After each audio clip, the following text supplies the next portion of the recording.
Joining us is still the Money Show, of course, and we're moving straight ahead to our discussion for today. Earlier on, I told you about the thing. We'll be looking at fuel scarcity in the country.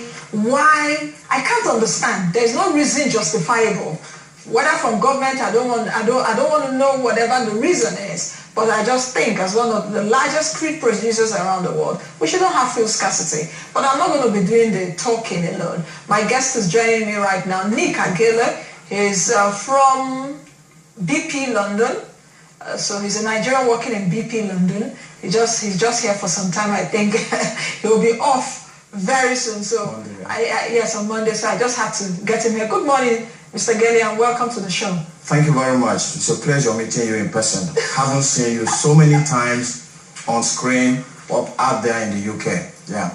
Oh, thank you very much. And when you go back to the UK, say hi to everyone for me there. I know the Money Show has a lot of fans in the UK. Yes, definitely. We're a lot of us. And for someone like me, if I'm not at home, I still record the show. Automatically, it's recording right now, and when I go back, I'll still watch it. Thank you, and keep watching. Yes. But you know, you're here this morning to talk about fuel scarcity. You work in one of course, a foremost petroleum top four in the world. Producers, you know, BP. Yeah.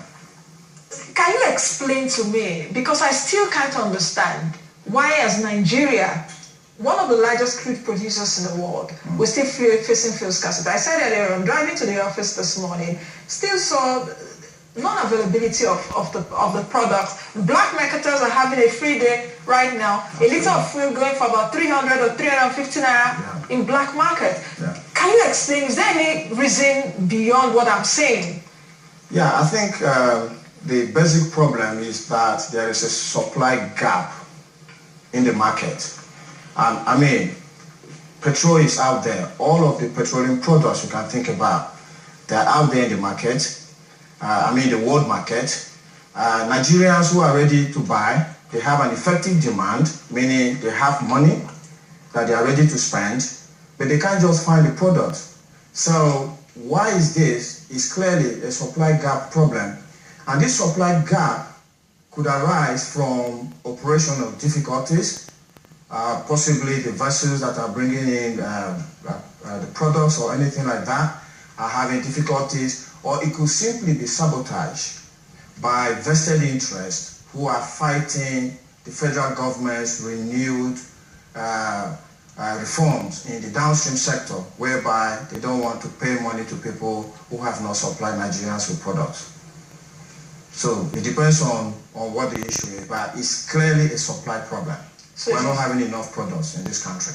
But is there any rationale behind us having a supply problem? Because I do understand, all Nigerians are aware. I know when President Goodluck Jonathan was campaigning, I must go back to that, because you know we need to hold these politicians by what they say and by their promise. Absolutely. You know, President Jonathan, one of his campaign themes then was that, since I became president, or I need you to vote for me again, you know, there's been no fuel queues. Fuel supply is really well now for you Nigerians. Please vote for me so that you will not have queues again and all that. Yeah. But the queues have resurfaced. Yes, the queues have resurfaced because, like I said, we don't have enough products in the market, and the government has to change the game. I mean, it is said that it is only a fool that will continue doing the same thing and expecting different results. So we have been doing this. We have been on this supply chain process of awarding licenses to people to bring in products and all of that. The government needs to liberalize the market. The government needs to, if it's possible, Nancy and Nick can form a company and go and look for products anywhere in the world. And the products are out there. If the market is deregulated, exactly, fully deregulated. Exactly. Look for products anywhere in the world and bring it in. As I speak with you today, 75 million barrels of crude oil will be refined in some refineries around the world. So that's the short-term measure. Short-term measure, open up the market. If I and you can form a company, bring in petrol. But not a briefcase company. Like well, no, not the type that, we're not hungry for money like that. You know? I don't like to think that. Exactly. And because there will be competition in the market, if someone lands their product for say 150 naira, someone will look for landing them with 130 naira, someone else will look for 100 naira, and by the time you know what's happening, we'll even be paying less for what is is on the pump right now. You know, that's the short-term measure. In the longer term, the government of Nigeria needs to put in place policies that will ensure that one of the world's largest producers of hydrocarbons does not lack the product that we produce. Is it just that I'm exaggerating this? Yeah. As one of the largest producers in the world, Yeah. should we in any way lack petroleum products We shouldn't. or It should other be products associated with petrol? Yeah, I mean, it's like a farmer, one of the largest farmers of yam, the children go hungry. It's unthinkable. You can't imagine why that should happen. But we are here now because of the mistakes that have happened in the past. Number one, government took ownership of the downstream sector of the petroleum industry. Only the government owns refineries in Nigeria. Elsewhere in the world, that does not happen. It is private companies like the one I work in that own refineries.